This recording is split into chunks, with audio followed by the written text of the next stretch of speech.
Well, hello everyone, and welcome to another episode of Mystical Musings. Good I morning, am, Chen. yeah, go ahead. Good Yeah, morning, I realize. Chente. Good morning, Tava Baird. Oh, well, we've now gotten through the hardest part where we couldn't manage to introduce ourselves and say hello. So now everything else Yeah, can be just smooth sailing.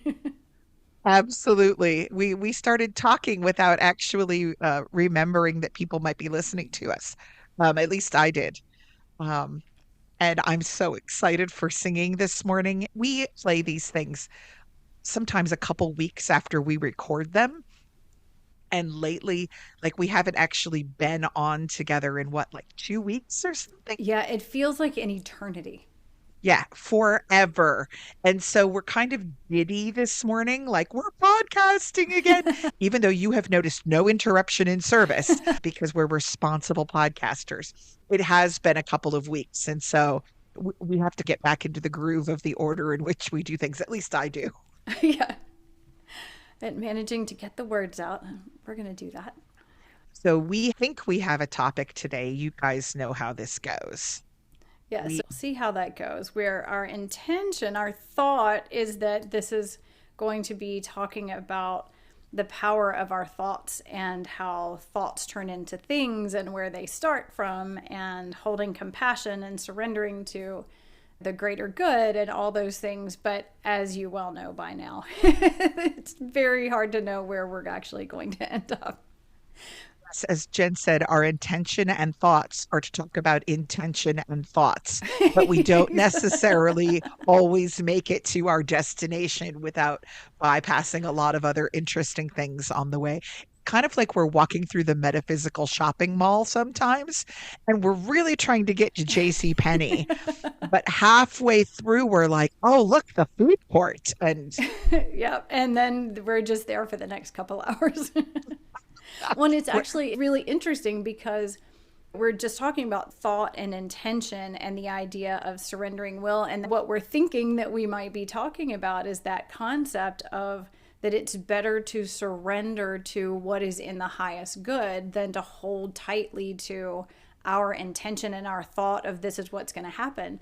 So it'll be really interesting if that's actually what we end up talking about. But if we don't, we've basically just had an episode that exemplified the surrendering to what is supposed to come through for the highest good, not this is our agenda and this is what we're going to stick with, because that's really one of our big points. So it'll be interesting if the episode in itself makes that point for us.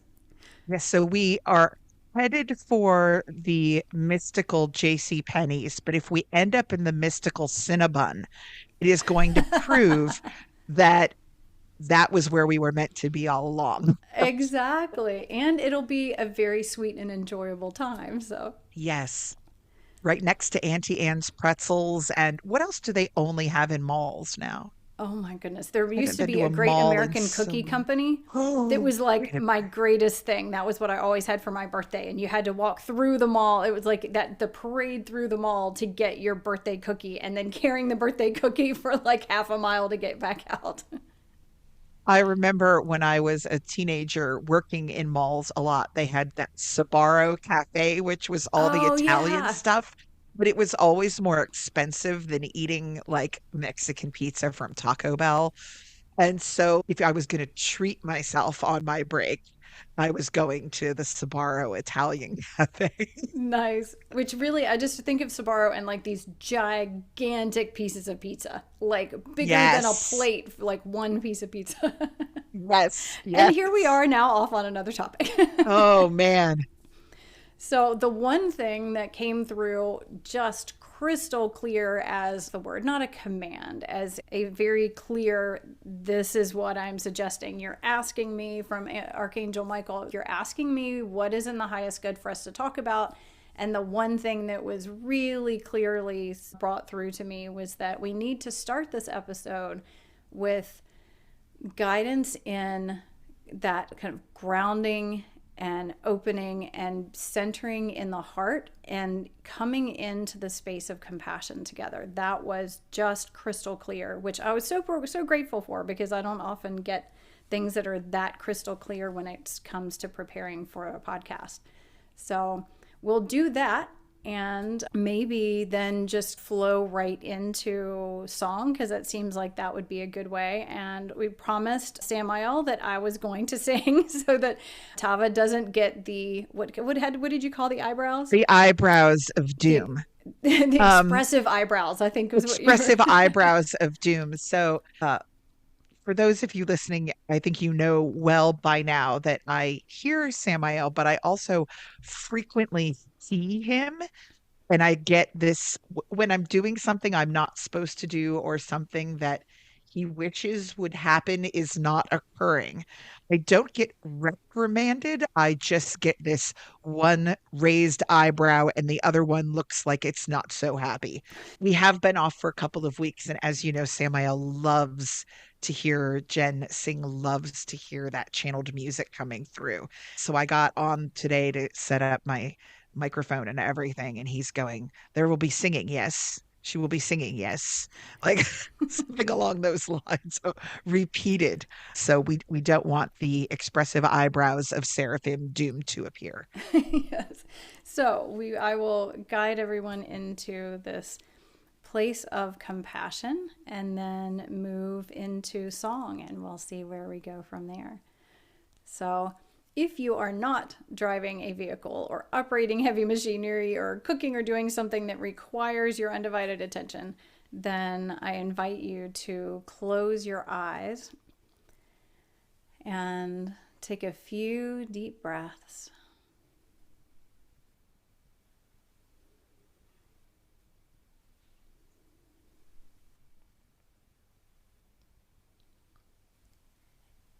And I invite you to bring your awareness into the center of your chest, kind of behind your sternum, right there in the center of your body, just in front of your spine. And imagine it like stepping into an elevator that runs from high above the middle of the top of your head to down, straight down in front of your spine, down in front of your sacrum, down out through your perineum, and down into the earth. So we're going to do this. We're going to imagine taking our consciousness and stepping into that elevator in the center of our heart space. And we're going to choose below the ground floor. We are going to go down into the earth. So we've stepped into this elevator, and we follow our awareness down through that central channel, down behind your belly button, down in front of your sacrum, down through your perineum, and down, straight down into the earth. And depending on where you're sitting, it may be, or standing, this may be going down through many layers of buildings, or home, foundations, and finding its way, continuing down that elevator shaft, down into the earth, into this, through layers of soil and rock and deep groundwater, more rock, going down all the way into the center of the earth, where you can imagine there being an energetic crystal in the very center of the earth. And so our elevator has stopped now in the center of the earth. We're just going to feel the energy of what it feels like to be so grounded, so deeply connected with Mother Gaia. And as we come back up in our elevator, we imagine that we're bringing with us this beautiful cord of divine earth energy. So we're holding on to that cord and we're bringing it up with us, up, back up that elevator shaft, up and back into our bodies, up past our hearts, continuing up through our throats, the center of our head, up out of the top of your crown, and continuing up. And that this elevator is going up through maybe layers of roof or trees, up into the sky, up through many, many layers of consciousness, all the way to the original source of creation. And we're going to stay there in the elevator for a few moments, taking in the difference in vibration here, this complete oneness, access to all divine knowledge and wisdom and love. And we're going to hold on to a cord from that as well that connects us to that energy and that source. As we bring our elevator back down through the top of our head, through our throat, through our chest, and we're going to land right in the center of our chest again, the center of our heart center, our heart chakra. And we now still have that cord, this beautiful cord that connects us, that we brought up from the center of the earth, and this cord that we have brought down from the source of all creation. And I like to imagine the earth cord as red and the cord from source above us as being white.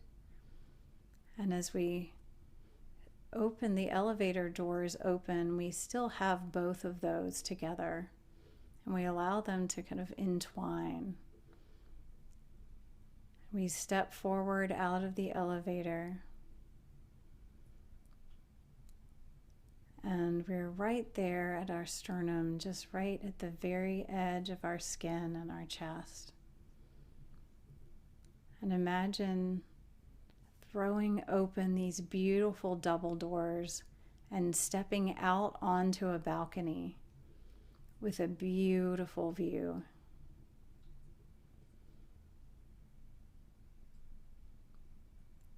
We are now several inches out in front of our chest in our body of awareness. And this is the space of compassion.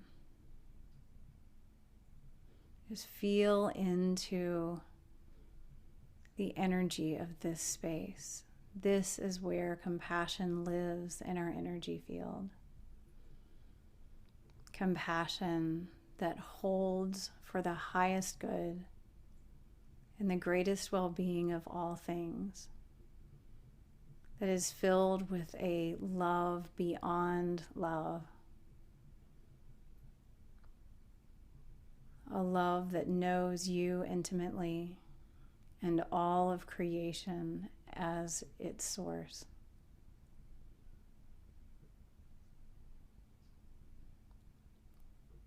That is detached from any sort of need for anything to be any different than it is. Just holding that space and allowing that energy of that space to grow and expand. We invite the angel of compassion to activate this space for all those listening. Help it to become more palpable for us. And expand it so that it holds this entire space that we are inhabiting together, all held in the energy of compassion. divine love.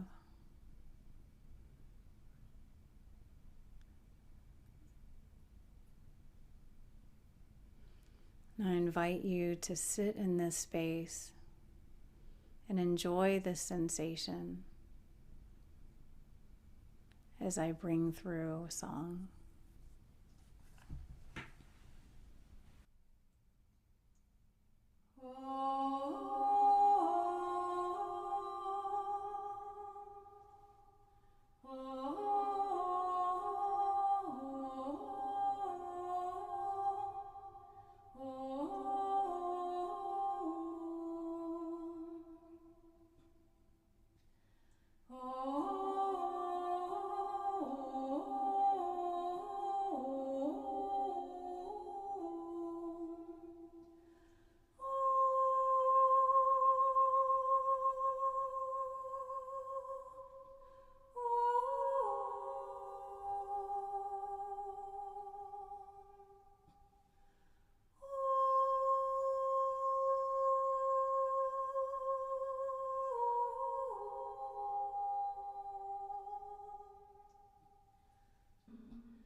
Jen, Yes. I have 2.5 pages All right.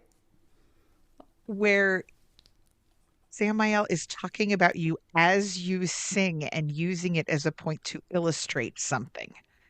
Oh, And wow. just now, when I put down my pen, he said, I am not finished. Oh, okay. Well, you can go right ahead. I will patiently wait.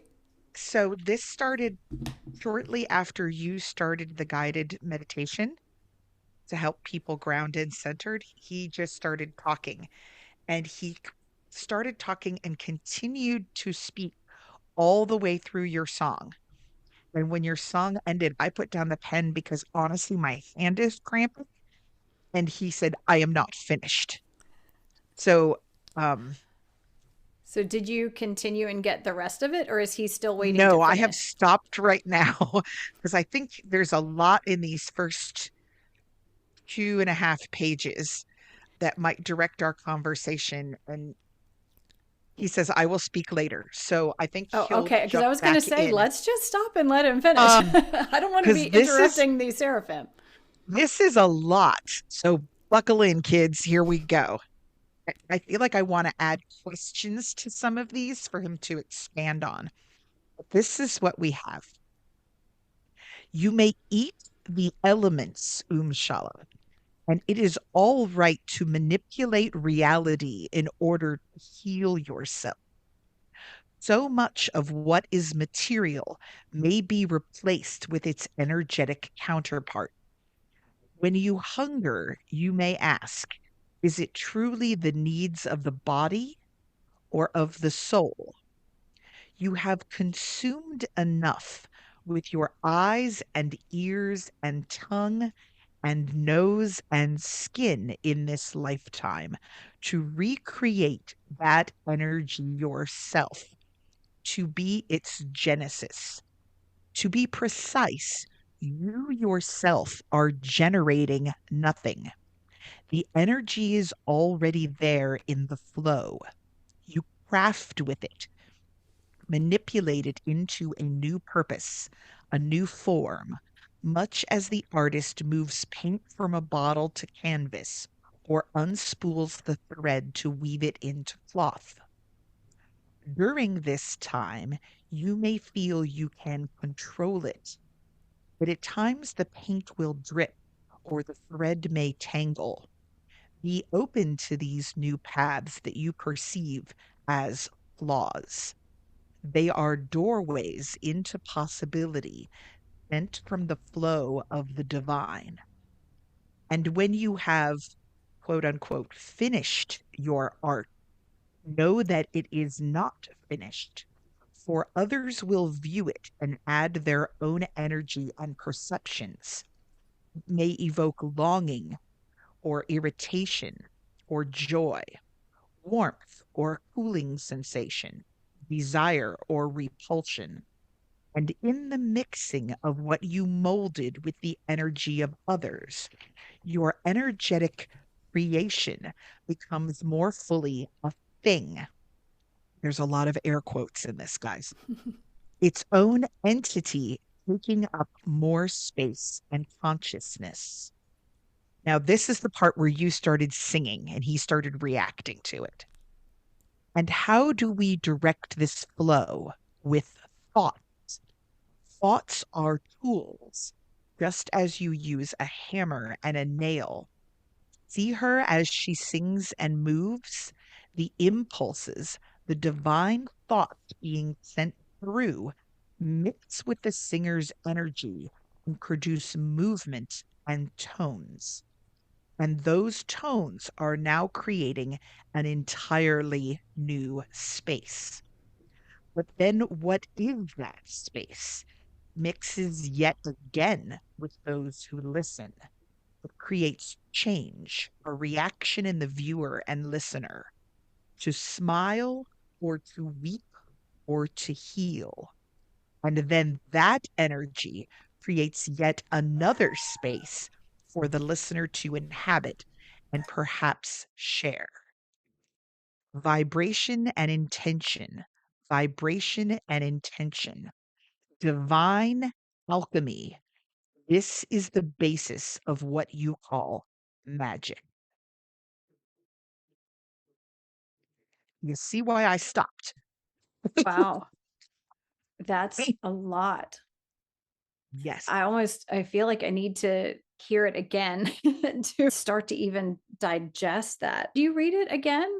sure. 'Cause I And imagine there's so much in that. It's like a like spiritual textbook where it's like you read it and then you go, okay, what now? Wait, what? And now I need to yeah. go back Wait, over it again. what? All right. And I almost feel like his tone changed. He starts off talking like this whole you may eat the elements. We got to dive into what the heck that is. But here's what he says. You may eat the elements, Umshala, and it is all right to manipulate reality in order to heal yourself.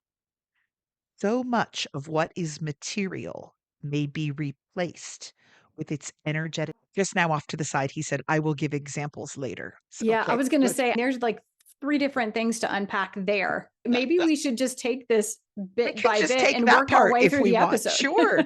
That might work well. Not to have the seraphim hijack the episode, but I believe he's No. trying to speak to being able to utilize thoughts as tools, but also telling us of what we think we can control with them is different from how they actually flow and move. Yeah. Yeah, there's a lot. So the I guess the first part of that is you can eat and drink the elements. You may eat the elements, Oh, Umshala, you may eat the elements. and it is all right to manipulate reality in order to heal yourself.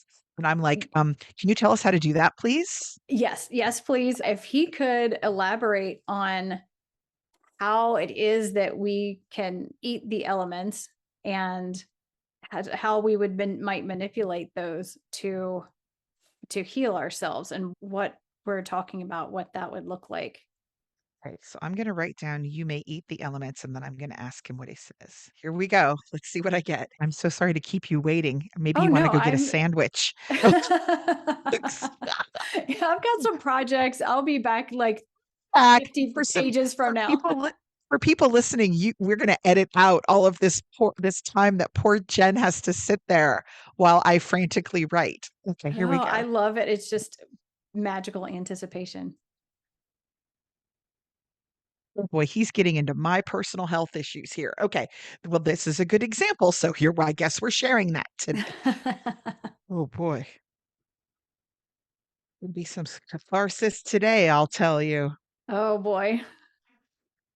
You We appreciate your sacrifice and your Yes, this openness.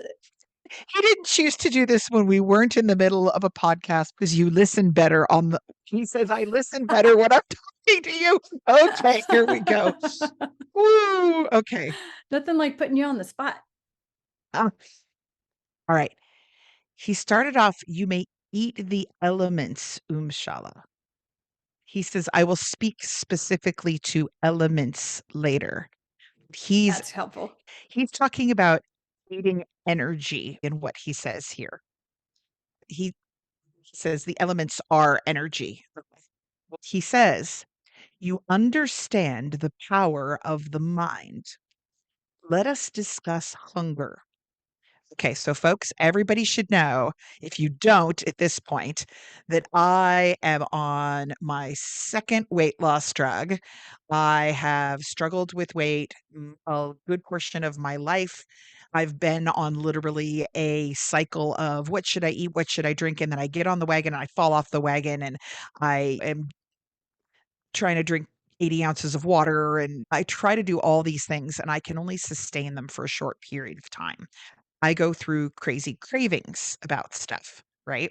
Where I get this in my mind. Like the other day, I was like, I want pancakes and it will literally sit in my brain. And it's an actual thing in my brain, like preventing me from thinking about other things and being able to flow because I am temporarily crazy for pancakes.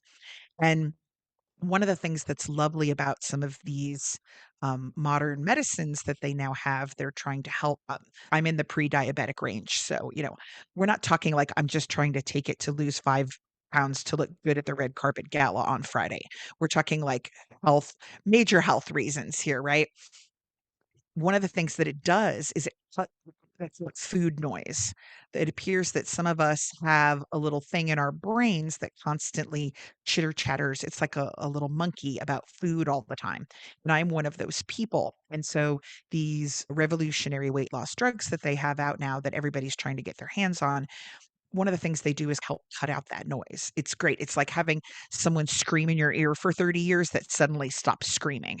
Like whenever you see sugar, it's fantastic. Like the first time I went to a grocery store after I had had one of these, I did not realize how much of my grocery shopping experience was just a voice in my head going, "You could eat that, you could eat that, you could eat that," the entire time. It's not just walking in and going, "I need to pick up bread, I need to pick up eggs. These are tools that keep my body flowing." Instead, it is like this desire for everything you walk past, and it never shuts up, right? So one of the beautiful things about this is, I don't know how it does it, but it puts that back dramatically so that when you open a menu, you don't start to want to experience eating everything on the menu. Instead, you're able for the first time to go, what would actually be good for my body today? Drugs are not 100%. And like you have to like constantly change the levels. And so this is one thing to understand is that there's a lot of us out there that have this constant, what doctors now call food noise. And they didn't really realize this was a thing until fairly recently. And it explains a lot about why some people super struggle with weight their whole life is there is a part of our brains that just functions differently regarding these things. Back to what Samael says. So understand this is the prerequisite of what we're talking about here. You understand the power of the mind. Let us discuss hunger.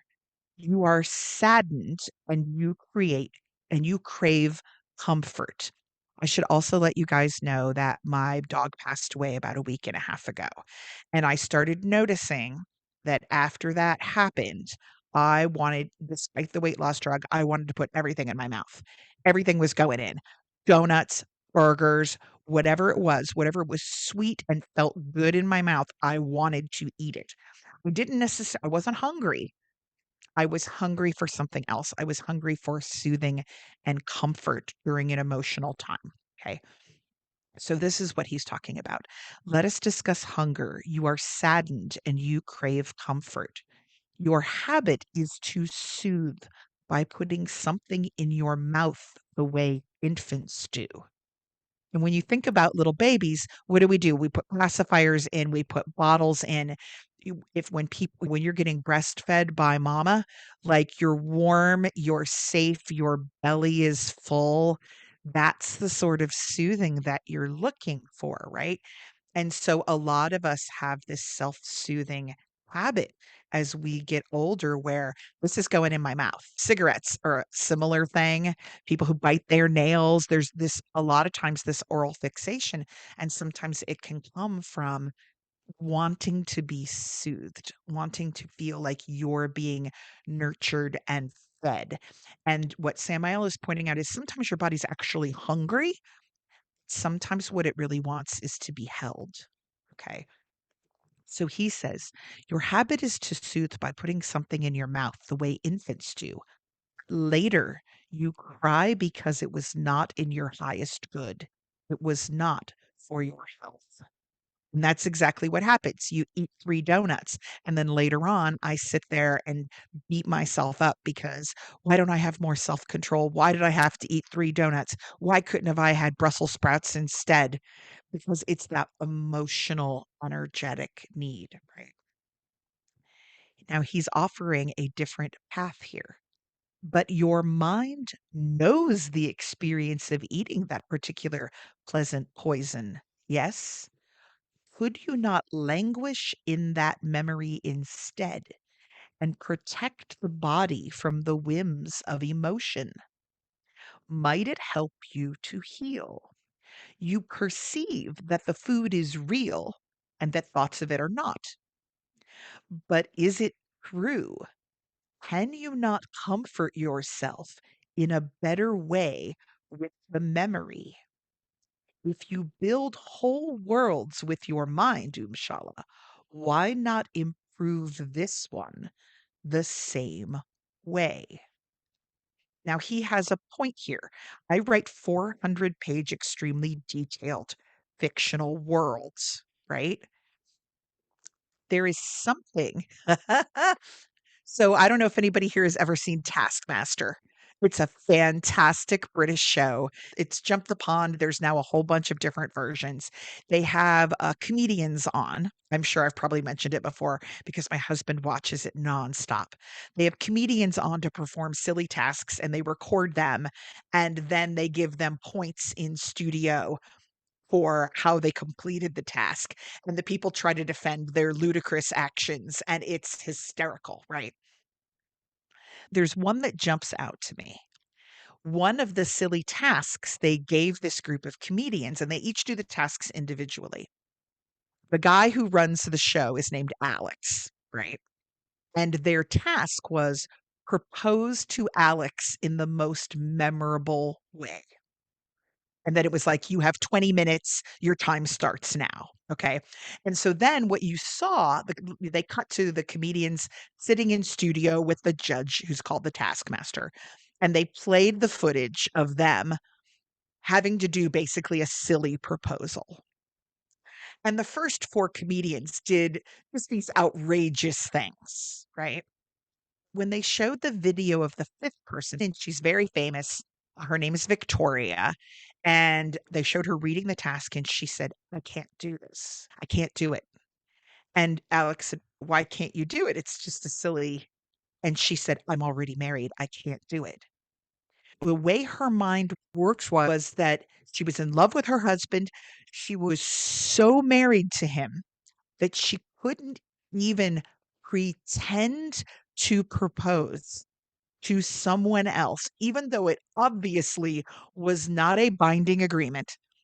There was honestly no emotional relationship between the two of them. It's a game show. Like, he isn't going to come back to her later and say, I expect emotional commitment from you. It's just a silly game of pretend. But the way that she perceived it was that even just saying the words, will you marry me, in jest to another person created a situation where she was somehow emotionally cheating on her husband. And she could not bring herself to do that. So, this is where we get into this idea of thoughts being very powerful things to a varying degree, right? We've seen a million improv shows, or think about actors, right? Actors say, will you marry me, or pretend to kiss people or pretend they're in love with people all the time. As viewers, the more convincing they are, the more we buy into the story. Like, I have a ton of friends who were Outlander fans, okay? Right? Or think of all the people who were into Twilight who had utterly convinced themselves that Kristen Stewart and Robert Pattinson were in love. And some of them created whole fan fictions and worlds and would post online that they had secret baby and all sorts of things because they were so invested in the idea that these two were together, just created this entire an actual place, an actual situation for so many people.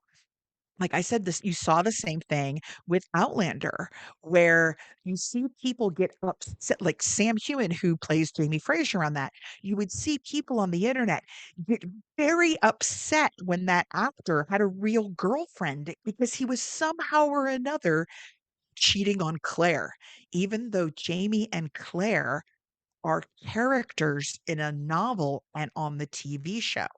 Those actors did such a great job of bringing a brilliant story to life that there was kind of double fictional worlds on top of each other in which people wanted to reside.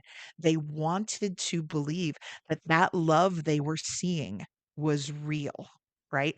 We see this all the time with fandoms and things online. So Samael is saying that these aren't silly thoughts, that when we're putting forward this idea that we can create actual situations, actual worlds with our art in which people want to reside, why not use that same power to heal ourselves? If I can dream up an entire fantasy realm and have people want to read my books because it's convincing, instead of eating 3 slices of cake when I'm sad.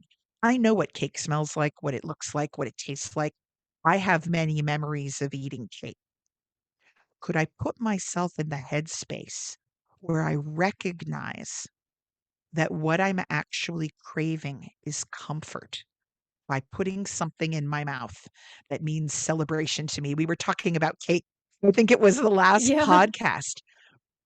Could I not perhaps sit for a few moments and relive the experience of cake without physically putting the calories in my body and help to alleviate some of the craving that way, and then go seek out instead something which actually gives me comfort and soothing? Because when I eat the cake in real life, I cry later on because I've eaten 3 pieces of cake, right? And I know that's not healthy, and I'm on a sugar crash, and I'm frustrated with myself.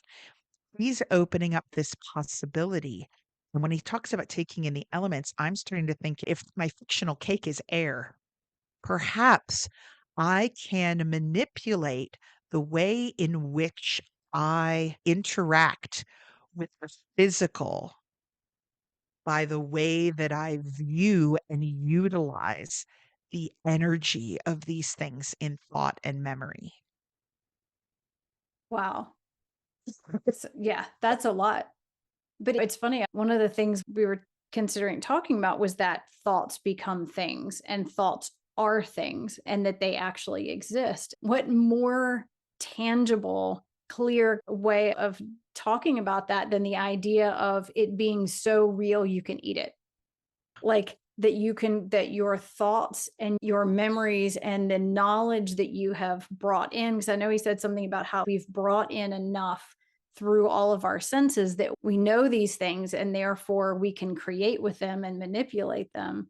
That the idea that it really brings home that kind of thought as things to where what you create with your thoughts is substantive enough that you can feed yourself with it.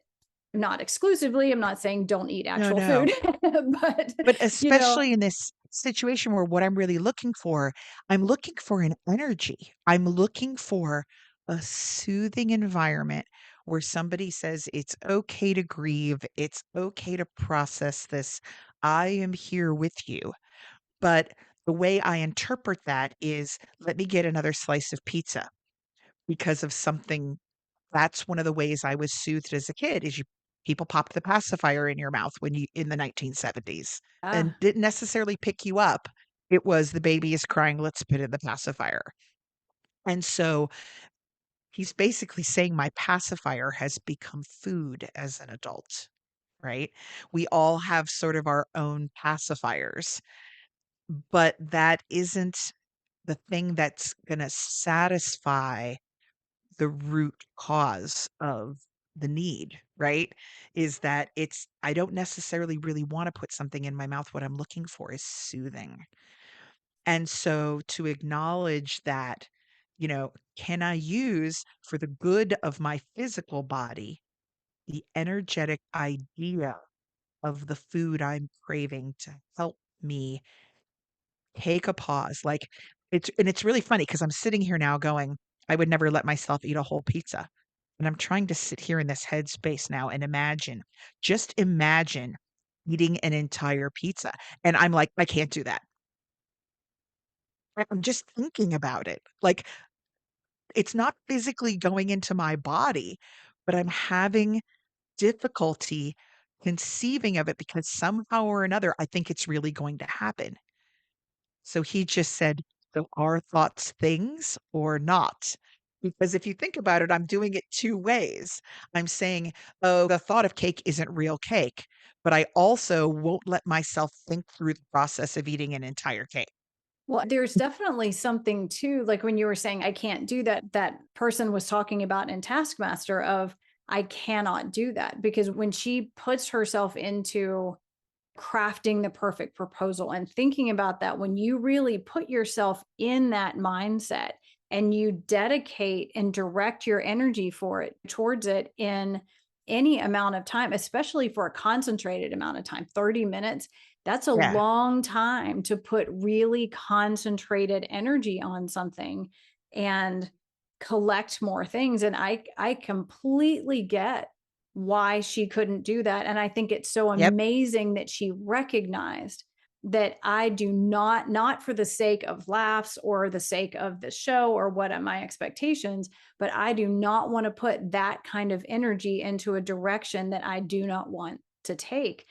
And I feel like on the same way, that's why pro athletes do this mental rehearsal where, and they've done all these studies where people made just as much progress as people who actually practice the physical skill by mental rehearsal, like mentally Heard rehearsing that. doing it exactly right. If it were archery, it's like pulling back and lining everything up and seeing it go perfectly. And imagine and walking yourself through every aspect. They've attached things to people's bodies and seeing that the muscles contract and the signals are sent to the exact muscles as they are mentally rehearsing doing the thing. It's like their body doesn't know the difference between mentally rehearsing it and physically doing it. They physically experience that. And so it makes sense that we don't want to spend a lot of time imagining what it would be like to eat that entire pizza because we have now put so much energy and like opened a doorway to that you're like, Mhm. no, I don't have that. I have closed that. There are certain things where I will not do that. And once you really spend that time focusing on and imagining it, you are creating that as an option, as a possibility, and opening yourself to that in a way that you don't want to do if that's not something that you actually want to create, which is interesting because when he was talking about the cake and eating the cake when you want comfort, it was worrying me because I was thinking, doesn't that then help to solidify the connection between eating cake and comfort versus creating something energetically made of comfort, like in like calling in the energy of comfort and seeing it form into something else that you could consume to where you're both mentally rehearsing and consciously taking it in, but creating the association with the thing that you actually need versus I kept thinking, wouldn't that create almost like this association of still imagining eating cake? I don't know. So I'm interested in what he would think. Yeah. He said a little something here. He said, "You fear that thinking it will make it real, but can you teach yourself to manifest things to your benefit? Ask your guide to stay with you. Ask a friend. Find the safeguard. There is more than one kind of thought. You will find in the end you do not want it as much. Anticipation is much of the joy." And then he has challenged me to conduct an experiment. Okay. He says, ask the singer if she will sing again. Absolutely. Okay. So here we go. We're going to pick something that I would never do. I mean, we're not talking murder. We're talking eat a whole cake. Okay. I've got a good one. I was at a wonderful market this weekend. I was at Mermagicon and it was full of fantastic things to buy. But, you always have a budget in your head. Now, it is impossible for me at this point to go to Mermagicon and shop because it ended. It's over. The vendors have gone home. I was one of them, right? So I can't possibly go off the rails and open this up to be oh my God, I'm getting like nervous just thinking about it. Eh, Okay, here's what we're going to do. Jen, if you're up for it, I am going to let myself mentally spend as much money as I want in that market during your song and see what happens. All right. I don't know if I can do this. because I walked through it multiple times. I met a lot of the other vendors. We had great conversations. I watched the whole thing be set up and torn down. I know exactly what's there and who carries and what were the cute things that I wanted to buy. But of course, I would never let myself just take my credit card and go hog wild in this really cool little market. But I'm going to try it while you're singing. Okay. He seems to say that my anticipation of walking through the market is much of the joy. And I'm going to ask, I am actually nervous about doing this. This is so Yeah. weird. Okay. Well, I'm I actually nervous. definitely trust that if he says this is the right thing to do, that it will benefit you and it will be in your highest good. And So I I am can't I holding can't on to that. possibly go there and do it, right? I can't. It's Right. not there anymore. No. It's not in this physical realm. If it was, I would still be at it. So, okay, I am going to try to give myself license to buy anything and as much as I want during your song as I walk through this market. All right. Oh, And so, I'm actually excited. I know exactly where I'm going first. yeah, it sounds fun. I think you picked a good fun one because, yeah, that sounds really But cool. I feel like So I'm going in with no guardrails and being unresponsible. But I mean, I that bet impulse I is am your guardrails. okay. All right, here we go. So, okay. So, song wise, normally I don't know, I feel like I go into it differently. Is there any guidance as to my intention with the song or my kind of what to tap into for this? He says possibility. Could you sing a song about possibility? Possibility. Thank you. That's very helpful because I was like, this is a very different sort of song than I'm We've used to. never So done anything like this before. Oh, this is like metaphysical lab, and I'm the rat. you are so generous.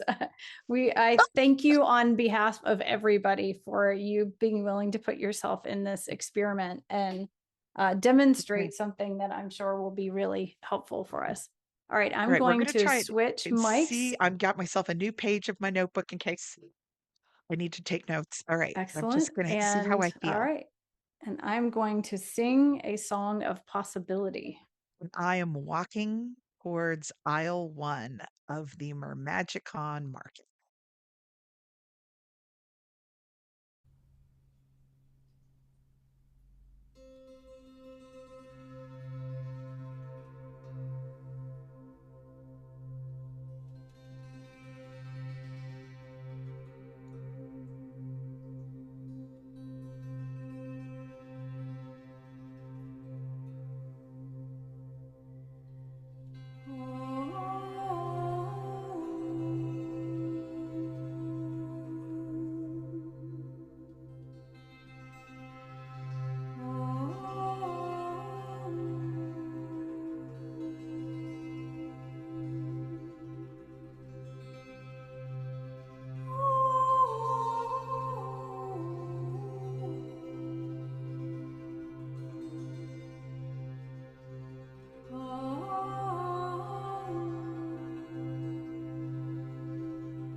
Oh my God. Wow, did I learn a lot about my I highly encourage people to try something like this, but you need to have somebody, even though I knew there was no physical way I could do this, I was so nervous at the beginning that somehow I was really going to max out my credit card. And I was so nervous. So like I pictured, so they had us, so just so you guys know, this was an event called Mermagicon. It's the world's largest mermaid convention.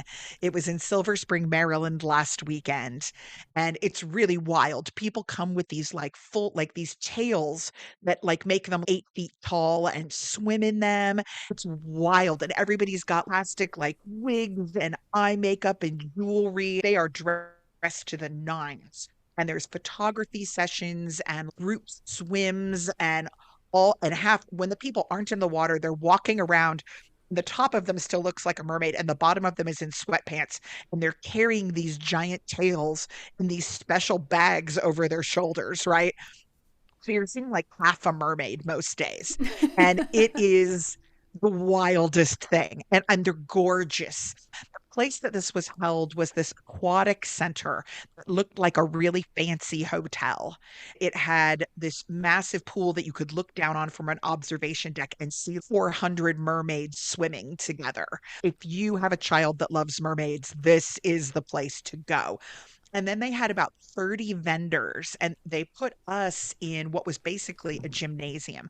But the building was gorgeous and brand new, and it looked like nobody had ever played basketball in this gymnasium ever. And so we had several aisles of vendors there, and everybody there, it was handmade jewelry and beautiful imported clothes from Tibet. And there were authors there and artists and people selling tiaras and, just gorgeous, beautiful handmade things. And as somebody who makes handmade things, I went in and when I was walking up and down the aisles, I was saying, oh my God, I wish I was a millionaire. I would buy everything. And of course, there's also that feeling of you want to support local artists and all of the gorgeous things they make. So here we go.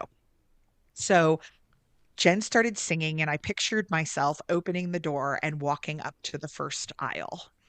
And as I opened the door and I looked at the first booth, I got really nervous in my meditation here to the point where I said, Samael, you have to come with me. I was afraid of energetically spending too much money, which I'm not actually spending it. I just wanted the experience of what if I had that unlimited ability. And he said to me, you can teach yourself to recognize that you are dreaming. I've often run into these people who say they have dreams and they know they're dreaming in their dream.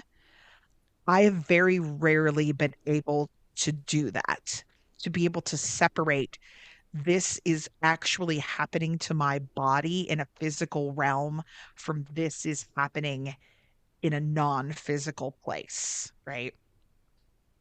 And so he's pointing out to me that that's something that if I had the ability or had trained myself to do that, that this would be easier.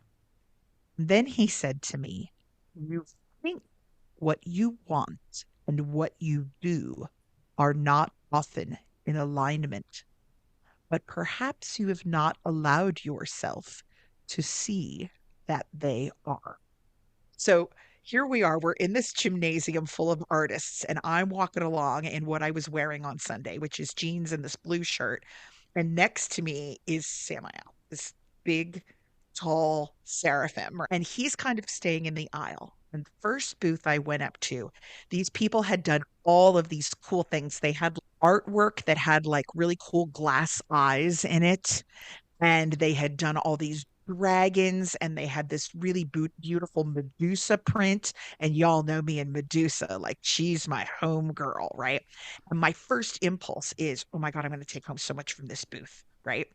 So I look at Samael and I'm like, can I really go? And he goes, yes, yes, go, go. He gave me permission to do it. So I walk over there with my wallet in my hand and I start looking at everything. And I start realizing the more I'm looking at it, that what I really want to do is buy people gifts. That there isn't actually anything in this booth that I want to take home for myself. Like I'm admiring the artistry and the colors are really beautiful. But in terms of actually physically taking it home, what I really am doing is my brain's starting to think, oh, so and so would like that. Oh, so and so would like that. When I'm thinking about all my friends. And Samael came up behind me and he said, you crave because you need to go further into finding yourself, where you will not be buffeted by things, either real or imaginary, where you realize want is not an actual power. And that kind of hit me hard because I think of want as something I have to battle all the time. I want to eat that jelly donut. No, no, no, I have to overcome want. Oh my God, I really want this. Oh, no, no, no. Now I have to struggle with that. Right. And he's taking the teeth out of want and telling me want doesn't actually have power. Keep going.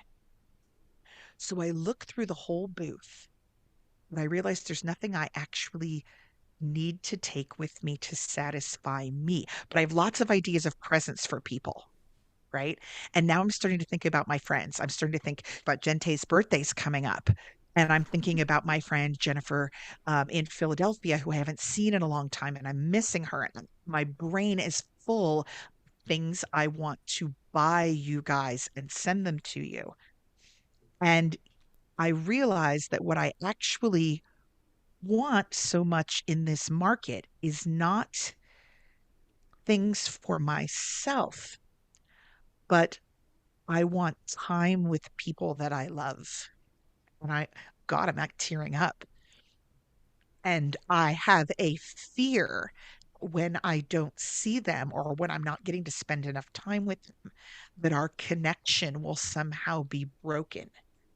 And I realize that these gifts I'm wanting to buy, they are a replacement for the connection and time that I want to spend with them. I realized, Jen, I was missing you. I hadn't seen you in person in a really long time. And I'd been so busy that I hadn't been really keeping. Oh God, now you look like you're starting to tear up a little bit. I I started to realize that I was excited to do the podcast and get to spend time with you. What I really wanted to do was spend time with Jen from Philadelphia, and that I was away for the weekend and I wanted to buy something for my husband because I wasn't going to see him that night. And so Samael walked up behind me and he said, why do you want it, Umshal? And I was like, oh my God, I want the jelly donut because I want soothing. I want to go to the market and have unlimited spending to satisfy other needs with something physical.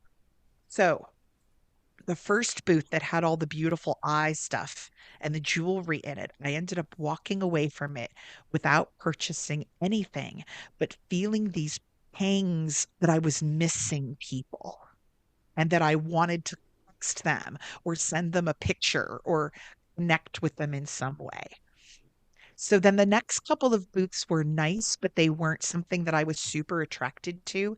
Then I got to this awesome woman I met, and she runs this business. I think it's called Trinkets Treasures. And it's really funny. She gave me she says people always find too much in her booth and then they say, damn it, Trinket, because they buy more than they mean to. And she actually has stickers that say, damn it, Trinket. And she gave me one of those. But I first was attracted to her booth because she had all these rings. I am an aspirational ring wearer. I must own 50 rings. Do you see what's on my hands today? Not a Nothing. single ring, not even my wedding ring. Because the reality is, when I crochet and I paint and everything, I always end up taking them off. And then I spent so much time being frantic about where I'd put my wedding ring that my husband and I just eventually got tattoos on that finger instead. And I realized, so I looked at Samael and I said, I can go in here. And he said, whatever you like. So he gave me permission. I gave myself permission. I went in there. I was immediately drawn to the rings, and there was one ring there that I loved. And as I put the ring on my finger, he said, "Why do you want it, Umshala?"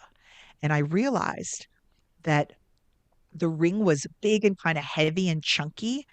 And I'm a lot of times really attracted to men's jewelry rather than like the dainty stuff that a lot of times they make for women. Like I like big, chunky, um, like ID bracelets and leather cords with big pendants and like size 11, because I also have really wide fingers, like rings that look like they could leave a gash if you hit somebody. Like I like big stuff, but I don't own a ton of it. And this ring was a man's ring with a compass on it. And like it had the north, south, the east, and west. It had the four directions and it spoke to me.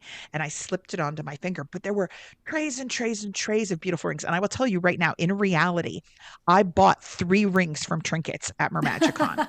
I did. And one of them was this ring. But in going back through the market right now, it was the only one that I picked up. Although I was interested in all of them and in all the pendants she had. She had tons of these really cool, like pagan pendants with symbols that are really hard to find.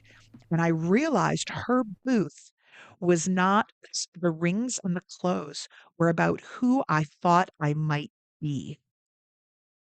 I always, I never know, like I can never find anything to wear. And I always shop at thrift stores and get rid of stuff because it's constantly changing.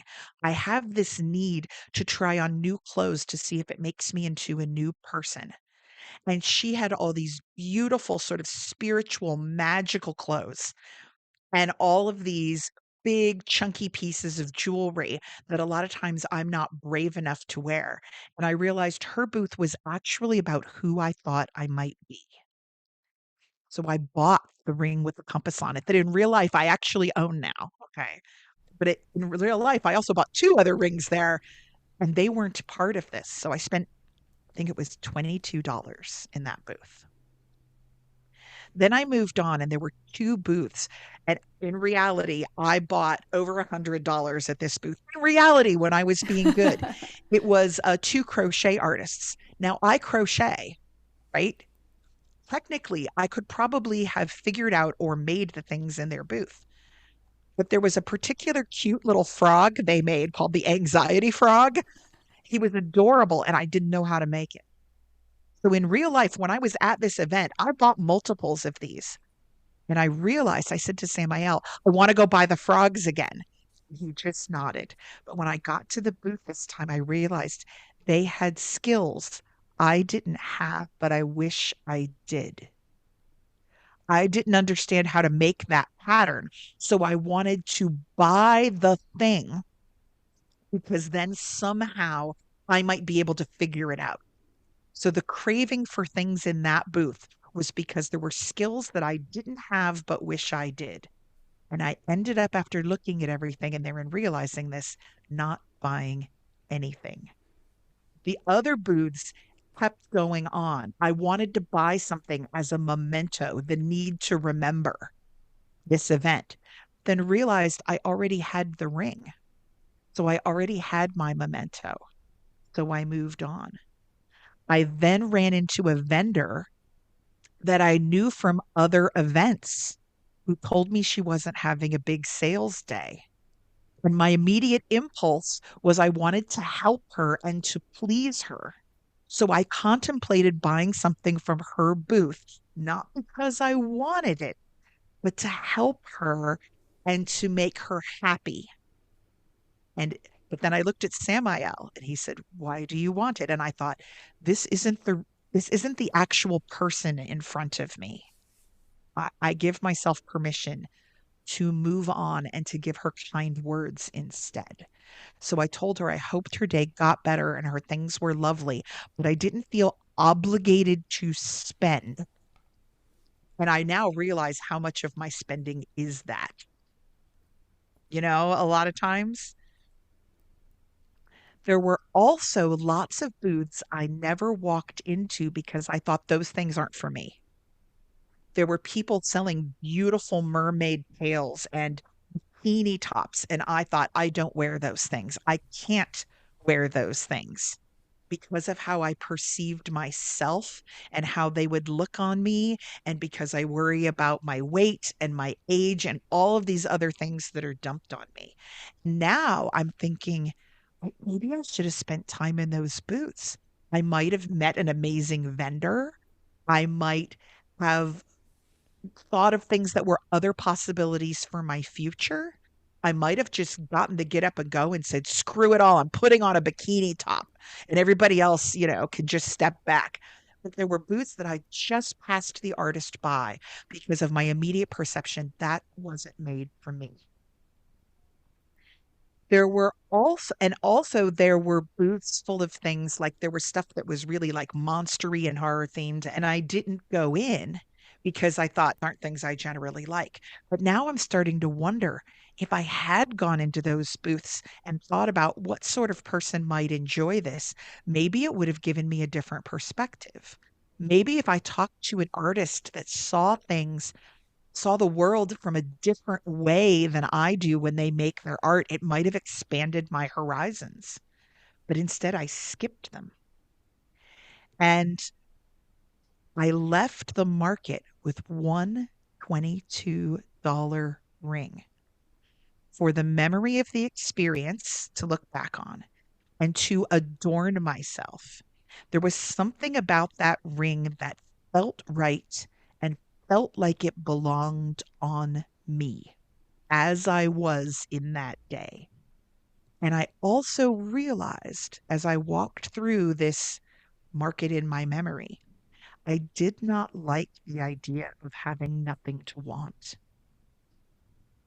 I I didn't like the idea that I could just buy it all, that there would be nothing there that I looked forward to or saved up for or rewarded myself with. I didn't like that idea that that I could just take it all home. It was really strange. And so I left with unlimited spending capability, the $22 ring from Trinkets. Wow. That is just fascinating. I love that Samael went with you and Yeah, prompted the learning in it. It's like, why do you want this? And it's okay to explore this. And yeah. And at no point did he say you can't have that. It was yes, yes, yes, go, go, go. Get what you need.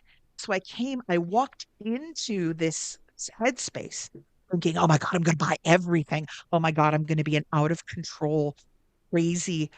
That's how I perceive myself. I perceive that I want so much that I have no self-control. But self-control wasn't what I needed. It was insight. It was insight that an emotion was powering all of those needs to purchase. And that when that when the guardrails were taken off, I actually could have walked through there on my own. And in reality, I spent less than I did in real life. If we yeah, In that how real crazy is market, I that? spent it like probably I probably spent $300 this weekend in that market. And what I really needed was 20. And then to call my friends up and say, can we spend more time together? And to sit down and give myself permission to think about who am I really and what do I want and what do I look like? And to give myself permission to walk into spaces that I think are not for me because I just have decided that or people have told me that. And it completely took the teeth out of want. Now I'm going, oh my God, I need to get Samuel to come with me into a Parisian bakery. Like, and see what I Yeah, leave with. But it was also terrifying to do it. It yeah, had to be something that I knew I couldn't do in real life. So now I wonder if I practice this, how would my life change and my perception of myself change? yeah. It's interesting. When I was playing and singing, at one point I had this thought, and I don't usually, there's not usually much in the way of thought. It's pretty much just the flow of what's happening. But I had this thought of the idea of when something is forbidden, it makes you want it more. Yep. And this idea of when it's like you're being so controlled, or I had this image of like children who being like over controlled, and that then don't necessarily have maybe the ability to set those limits for themselves because things are so confined, and they want that freedom. They want to be able to do any of the things, but they haven't gotten to maybe exercise their own experience of doing it and then going, wow, well, that I don't really want to eat that much because now I got a tummy ache and now I'm going to remember that, or whatever it was. There Yeah. was this sense of taking, yeah, it's like taking off the restrictions and the limitations that we think are the reasons we're not doing this stuff, or we think are the things that are limiting us or keeping it. But once it's not a forbidden thing, you maybe don't want it as much, or it's Yeah. not it takes some of that intensity and draw out of it.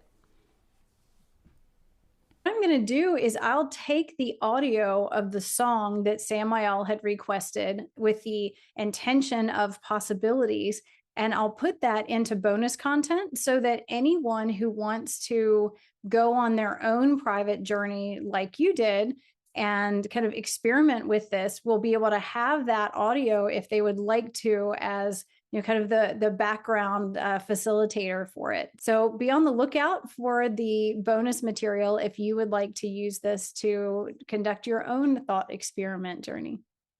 Okay, Samuel is saying something here. Just brief. He just said, you see, you can replace the physical with the energetic and finally truly understand what it is you need. Because I mean, I was almost in tears in that market thinking, I miss my friends.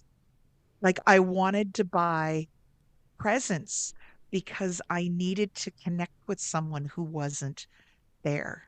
Yeah, and the energetic replacement is the phone call, the Yes. And scheduling to meet up and have time together, which is not something material. yes. So the replacing the material with the energetic Yeah. makes, And that's a really wonderful illustration of that point that right. he was making. And so much, I think, of our lives is driven by, yes, we all do have physical needs. Everybody, if you haven't been in the shower today, get in one if you can. Make sure you're eating well. You need to sleep. Like we all have physical needs, but I think we perceive so much of what is an energetic need as a physical need, or so much of what is an emotional desire with a desire for things. I'm going to send a gift instead of being able to just talk to them and spend time. Our time is so limited and constrained that we are filling these voids. We're feeling the need we have for other people, or the need we have for discovery, or the need we have for learning. And once I realized walking through this market that I could go home and learn to make the things that I wanted to make, or call the person on the phone, or spend time really thinking about how do I want to present myself to the world? Do my clothes actually feel good on my body, or are they just something I stick on because it was the fastest thing to do as I continued my existence? I'm now starting to think about the things that I own in a whole new way. I'm looking at them and saying, what energetic need did this fill? Was I stressed? Was I hungry? Was I lonely? Was I fatigued? Did they actually satisfy the need? And I literally replaced, I mean, that thought, that journey was a real journey in my head. It has altered my perception. That's fantastic. It's so funny. I was thinking, well, we've made it through almost the first line or two of what Sam Lyle Oh had my God, I said. didn't realize that. But I love it though. This could be food for so many episodes of working through these things, because there is so much wisdom and so much to learn in every word in that. You just said, in speaking of the elements, air is thought, fire is change, water is art, earth is space. It's our needs and tools. Oh no, now I feel like there's going to be a whole thing on each of these. So boy, was Tava right about that. So not only it did that become its whole other thing, but that actually became multiple other episodes because Samael really delved into each one of the elements and explaining it and giving us examples, and different songs and experiences came through. So we have, and rather than keeping you for the 5 hours it took us to record this, we decided to divide this up into additional episodes. So we didn't want to leave you without a song or some sort of ending or closing to this one. So we've added the closing song that actually happened at the very end of this, what turned out to be a 5 hour conversation. And we hope that you really enjoy it. It brought us a lot of peace and really brought us into a nice resonant place. And so we very much hope that you join us. So we very much hope that you join us for the continuation of this conversation next week and enjoy this peaceful, integrating song. Have a beautiful week filled with blessings.